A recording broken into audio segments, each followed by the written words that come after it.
जी, जिस तरीके से जानते हैं कि मेरा नाम अज़ीम राहत है और कराची से मेरा ताल्लुक़ है, क्रिकेटर हूँ और पूरे लोग मुझे जानते हैं। मेरा मकसद आज आपके सामने आने का यही है कि पाकिस्तान में जिस तरीके से आप देखते हैं कि शहर कराची से लेके सूबा सरहद तक, जिसमें पेशावर शहर भी आ जाता है, आपको मैं बताता चलूँ कि आपको मिनॉरिटी के बेस पर मेरा एक मैसेज है कि जिस तरीके से पाकिस्तान में स्पोर्ट्स,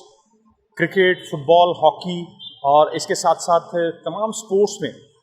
अगर पाकिस्तानी मिनॉरिटीज़ को, जिसमें हिंदू हैं, जिसमें सिख हैं, क्रिश्चियन हैं और भी मिनॉरिटीज़ के कुछ लोग आ जाते हैं, हमारी ख्वाहिश है कि जिस तरीके से क्रिकेटर हो, फुटबॉलर हो या हॉकी प्लेयर हो, लिहाजा आप लोग जो है ज़्यादा से ज़्यादा स्पोर्ट्स में आगे आएँ, अपने आप को फ्रंट लाइन लाएँ, क्योंकि ज़रूरत है आज। अगर हमारा स्पोर्ट्समैन सामने आएगा तो पाकिस्तान का नाम और रोशन होगा on the behalf of minorities. जिस तरीके से आज मैं जो मसीहा वन टेलीविज़न चैनल है, इसके तवज्जुह से आपको मैसेज दे रहा हूँ। मेरा मकसद आप सबके सामने आने का यही है कि हम बढ़ेंगे स्पोर्ट्स में और पाकिस्तान का नाम मिनॉरिटी के बिहाफ पर आगे लेके आएंगे।